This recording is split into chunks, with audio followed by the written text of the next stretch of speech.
28 फरवरी 2026 Iran. Israeli missiles ने Tehran के centre में खामेनाई के लीडरशिप कंपाउंड को हिट किया। सैटेलाइट इमेजेस में आप साफ देख सकते हैं कि इन मिसाइल्स ने कैसे पिन पॉइंट एक्यूरेसी से इस पूरे एरिया को तबाह कर दिया। धुआं इतना था कि स्पेस से दिखाई दे रहा था। और इस हमले के कुछ ही घंटों बाद इजराइल, अमेरिका और ईरानियन स्टेट टीवी ने ये कंफर्म किया कि सुप्रीम लीडर अयातुल्ला अली खामनाई की इस हमले में जान जा चुकी है। अब इजराइल और अमेरिका को लगा कि शायद अब उनके लिए ये वॉर खत्म हो गया है, बट उन्हें इस बात का अंदाजा तक नहीं था कि उन्होंने किस चीज की शुरुआत कर दी है। ये सब समझने के लिए सबसे पहले हमें ये जानना पड़ेगा कि हु इज खामेनेई।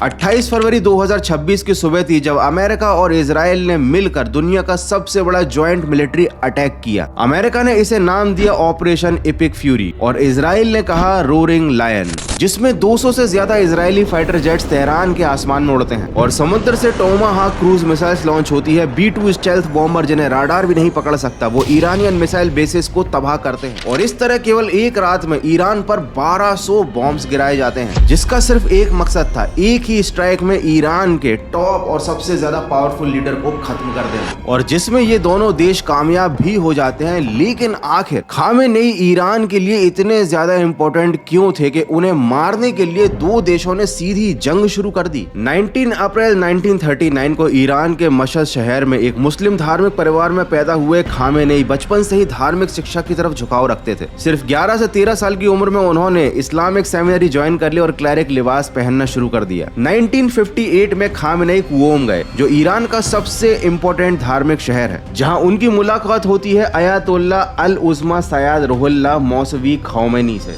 ये वो इंसान थे जिन्होंने बाद में ईरान में इस्लामिक रेवोल्यूशन को लीड किया था। खामेनेई रूहुल्लाह से मिलने के बाद उनके काफी करीब आ चुके थे और वो उनको अपने पिता की तरह मानने लग गए थे। एंड उसके बाद 1979 में जब ईरान में इस्लामिक रेवोल्यूशन कामयाब हो गया तो रूहुल्लाह खामेनेई बने ईरान के सुप्रीम लीडर। और उसके बाद 1981 में सिर्फ 42 इयर्स की उम्र में अली खामेनेई को प्रेसिडेंट इलेक्ट किया गया और उसी साल असैसिनेशन अटेम्प्ट हुआ। एक बॉम्ब जो एक टेप रिकॉर्डर में छिपाया गया था एक प्रेस कॉन्फ्रेंस के दौरान फटा। इस हमले में उनके दाएं हाथ ने हमेशा के लिए काम करना बंद कर दिया। लेकिन उसके बाद भी खामेनेई ने हार नहीं मानी। इसके बाद उन्होंने 2 बार प्रेसिडेंसी को संभाला और ईरान इराक वॉर के मुश्किल दौर में उन्होंने ईरान की कमान संभाली। उसके बाद 1989 में रूहुल्लाह खामेनेई की मौत के बाद असेंबली ऑफ एक्सपर्ट्स ने अली खामेनेई को चुना और वो बने ईरान के सुप्रीम लीडर। और उसके बाद उन्होंने सारी शक्ति को बटोरना शुरू कर दिया। धीरे धीरे वो ईरान के इतिहास के सबसे पावरफुल लीडर बनते चले गए। प्रेसिडेंट, पार्लियामेंट और जुडिशरी से भी ऊपर, मतलब हर इंसान ईरान में अगर किसी को रिपोर्ट करता था तो सीधे सुप्रीम लीडर को। Foreign policy, military decisions, nuclear program IRGC अब सीधा अली खामेनेई के कंट्रोल में था। इसीलिए जब 28 फरवरी को स्ट्राइक के दौरान खामेनेई की मौत हुई तो ईरान का ये रिएक्शन पूरी दुनिया ने देखा। जहां अली खामेनेई की मौत के कुछ घंटे बाद ईरानियन स्टेट टीवी का एंकर कैमरा के सामने बैठा था। उसकी आंखों में आंसू थे, उसके हाथ कांप रहे थे और उसने वो एक लाइन बोली जिसने पूरे मिडिल ईस्ट को हिलाकर रख दिया कि अयातुल्ला अली खामेनेई 86 साल के ईरान के सुप्रीम लीडर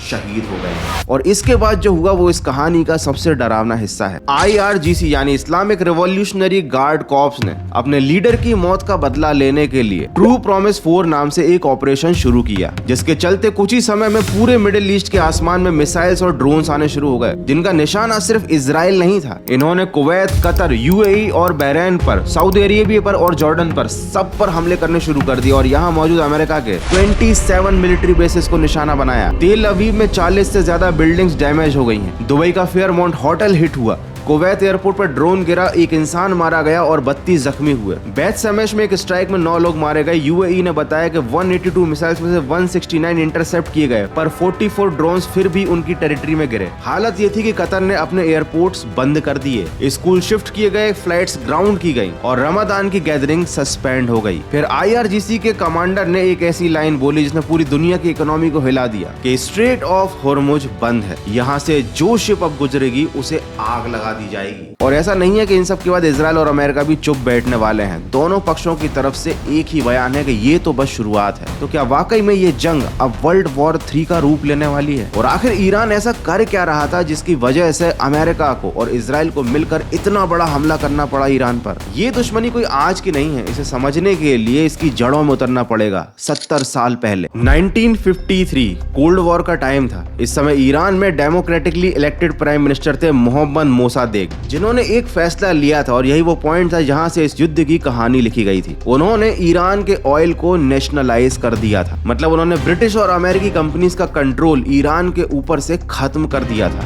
बस फिर क्या था, उसके बाद CIA और MI6 ने मिलकर उनके खिलाफ एक सीक्रेट ऑपरेशन चलाया जो था ऑपरेशन एजाक्स। और उसके बाद ईरान के इलेक्टेड PM मोसादेक को हटाकर उनकी जगह लाए गए शाह पहलवी, जो अमेरिका के एक पपेट प्राइम मिनिस्टर थे, जिन्होंने ईरान के पूरे एनर्जी सेक्टर का कंट्रोल वेस्ट और अमेरिका के हाथों में बड़े आराम से दे दिया। ईरान के लोगों ने ये सब 26 सालों तक सहा। वो समझ गए थे कि ये सरकार हमारी नहीं है, ये अमेरिका की कठपुतली है। लेकिन उस समय वो लोग कुछ कर नहीं सकते थे। लेकिन फिर आया साल 1979 जिसने पूरी तस्वीर को ही बदल दिया। ईरान में आई इस्लामिक रेवोल्यूशन। जी हाँ, वही रेवोल्यूशन जिसकी मैं शुरुआत में बात कर रहा था। इस रेवोल्यूशन में 2 बड़े स्टेप्स उठाए गए। पहला तो ईरान को मिली एक नई सेना IRGC। ये ईरान की बॉर्डर पर तैनात सेना से बिल्कुल अलग है और ये डायरेक्टली ईरान के सुप्रीम लीडर को रिपोर्ट करती है। तो जैसे ही 2026 में खामेनेई पर हमला हुआ, उन्हें मारा गया, IRGC ने अपना वो सीक्रेट प्लान एक्टिवेट कर दिया जो खुद खामेनेई ने बनाया था, क्योंकि इस बात का अंदाजा उन लोगों को पहले से था कि उनके ऊपर जानलेवा हमला हो सकता है या उनकी जान भी जा सकती है। और इसीलिए इस वॉर में अभी तक ईरान की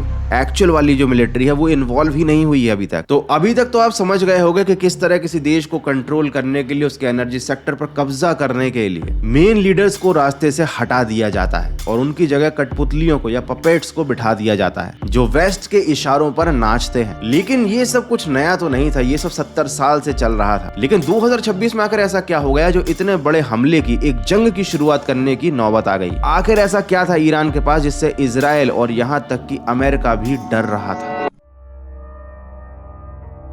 2002 में ईरानियन ऑपोजिशंस ने एक रिपोर्ट को लीक कर दिया था जिसके अकॉर्डिंग ईरान न्यूक्लियर बॉम्ब बना रहा था। और ये बात इजराइल के लिए बहुत डरावनी थी क्योंकि ईरान हमेशा से ही उसके लिए एक बहुत बड़ा खतरा रहा है और इजराइल बिल्कुल नहीं चाहता था कि ईरान के पास खुद का न्यूक्लियर बॉम्ब हो। और इसीलिए उसने अमेरिका के साथ मिलकर ईरान पर सैंक्शंस की झड़ी लगा दी और इन सैंक्शंस की वजह से ईरान की जो इकोनॉमी थी वो कोलैप्स हो गई। लेकिन उसके बावजूद भी उन्होंने यूरेनियम एनरिचमेंट यानी परमाणु बम बनाने की तैयारी जारी रखी। इस दौरान इजराइल ने ईरान के यूरेनियम एनरिचमेंट फैसिलिटीज पर कई साइबर अटैक्स किए। इवन उनके कई सीनियर न्यूक्लियर साइंटिस्ट को भी मरवाया, जिनकी वजह से ईरान थोड़ा स्लो तो हुआ लेकिन वो रुका नहीं। तब उस समय अमेरिका के प्रेसिडेंट ओबामा थे। उन्होंने ईरान को मनाया और अमेरिका और ईरान ने की एक डील। इस डील का नाम था JCPOA, जिसमें ईरान ने वादा किया कि हम अपने न्यूक्लियर बॉम्ब बनाने की प्रोसेस को बंद कर देंगे। बदले में अमेरिका ने ईरान पर जो सैंक्शंस लगाए थे वो हटा दिए। दुनिया को लगने लगा कि प्रॉब्लम खत्म हो गई, सब कुछ शांत हो गया। लेकिन उसके बाद आए हमारे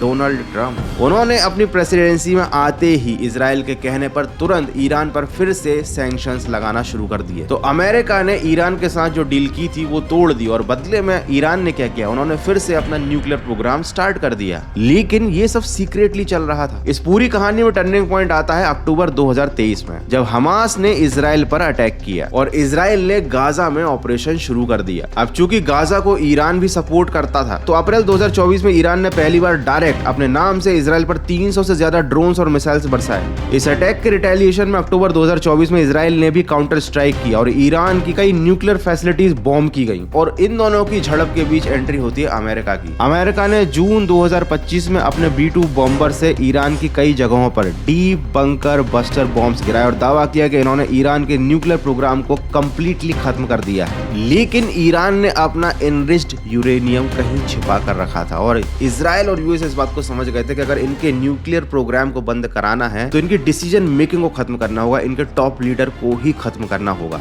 और साथ ही इस देश में मतलब ईरान में लानी पड़ेगी प्रो इजरायली या प्रो यूएस वाली गवर्नमेंट जो उनके इशारों पर नाचे, जैसा वो पहले भी एक बार कर चुके हैं। और ये सब करने के लिए चाहिए था उनको एक सही मौका, जो उनको मिला दिसंबर 2025 में। ईरान में पूरे देश में प्रोटेस्ट स्टार्ट हुए। ये थे 1979 के बाद के सबसे बड़े प्रोटेस्ट, जिनमें हजारों लाखों लोग खामेनेई की सरकार का विरोध कर रहे थे और 100 से ज्यादा शहरों में IRGC को खुला ऑर्डर दे दिया गया था कि ईरान अपने ही देश के प्रोटेस्टर्स पर गोली और गोले बरसाए। हजारों लोगों की इन सब में जान गई और साथ ईरान ने प्रोटेस्ट को काफी हद तक खत्म कर दिया। अब इन सब से ईरान में हो रहे प्रोटेस्ट तो दब गए, लेकिन अमेरिका और इजराइल ये नहीं चाहते थे। तो इन प्रोटेस्ट को फिर से हवा देने के लिए जनवरी 2026 में ट्रंप का एक मैसेज आया कि protesting help is on the way.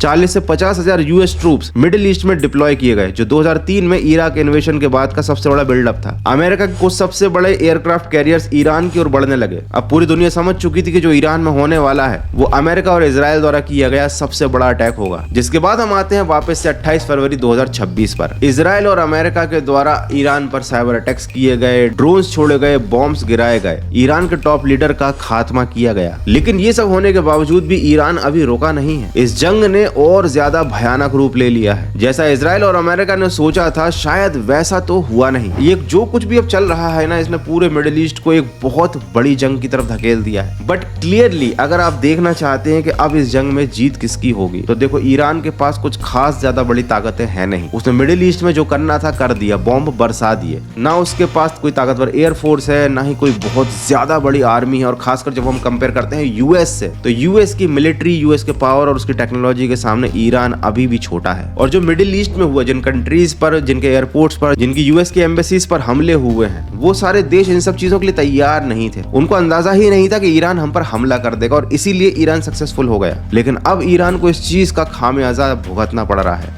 इसके कॉन्सिक्वेंसेस सामने आ रहे हैं। बट सबसे बड़ी प्रॉब्लम तो यही है कि इन सारे हमलों के बावजूद भी, इतना कुछ होने के बावजूद भी ईरान अभी रुका नहीं है। वो न्यूक्लियर बॉम्ब बनाने की तैयारी करता ही जा रहा है। उसकी प्रोग्रेस रुकी नहीं है। और अगर ईरान इस चीज में सक्सेसफुल हो जाता है, न्यूक्लियर बॉम्ब बना लेता है, तो फिर ये जंग एक न्यूक्लियर वॉर का रूप ले लेगी। एंड नो डाउट ईरान का इस सब के बाद सबसे पहला निशाना होगा इजराइल। और ये मत समझना कि इस हमले के बाद इजराइल चुप बैठ जाएगा, क्योंकि उसके पास अमेरिका है और इजराइल ऑलरेडी न्यूक्लियर बॉम्ब बनाकर बैठा हुआ है। कई रिपोर्ट से क्लेम करती हैं कि इजराइल के पास अभी करीब 80 न्यूक्लियर बॉम्ब्स हैं। उन्होंने ये सब दुनिया को ऑफिशियली तो नहीं बताया है, लेकिन ये बात पूरी दुनिया अनऑफिशियली बहुत अच्छे से जानती है कि अगर इजराइल पर किसी ने न्यूक्लियर अटैक किया तो उसके बाद उस देश को नक्शे से ही मिटा देगा इजराइल। लेकिन यहाँ पर भी एक ट्विस्ट है। ईरान के सपोर्ट में है चाइना और रशिया। तो अगर सीधा सीधा कॉन्फ्लिक्ट होता है तो ये दोनों बड़े देश भी इस जंग में उतर जाएंगे और फिर डेफिनेटली ये वर्ल्ड वॉर 3 ही होगा। अगर आपको पता होगा तो वर्ल्ड वॉर 1 और 2 में भी ऐसा ही कुछ हुआ था। लोकल कॉन्फ्लिक्ट्स धीरे धीरे ग्लोबल बन गए थे। ये सब कुछ शुरू होता है छोटे देशों की लड़ाई से और फिर बाद में जाकर बड़ी शक्तियां इसमें उतर जाती हैं, जहां पर उनका भी फायदा होता है। वेल, अब आगे क्या होगा ये तो कहा नहीं जा सकता, लेकिन 2026 में जो कुछ भी हो रहा है ऐसा पिछले कई डेकेड्स में नहीं हुआ था, ऐसा पिछले कई सालों में नहीं देखा गया था। ऐसा लग रहा है दुनिया की जो शांति है वो धीरे धीरे अशांति में बदल रही है। सारे देश जो शांति का झंडा लहराते थे ना, वो सीधे जंग में उतर रहे हैं। और ये सारे देश इस बात को बहुत अच्छे से जानते हैं कि जंग से किसी को फायदा नहीं होता है तो सिर्फ जान माल का नुकसान। So that's it for today. I hope कि आपको ये पूरी इन्फॉर्मेशन से पूरा सिनेरियो समझ में आ गया होगा। तो मुझे कमेंट करके जरूर बताना कि अमेरिका इजराइल ने मिलकर जो ईरान के साथ किया है, क्या वो सही किया? और अगर तुम्हें वीडियो अच्छा लगा, वीडियो को लाइक करना, नया तो सब्सक्राइब करना। मिलते हैं अगले एक और तगड़े और नॉलेजेबल वीडियो में। Take care, good bye.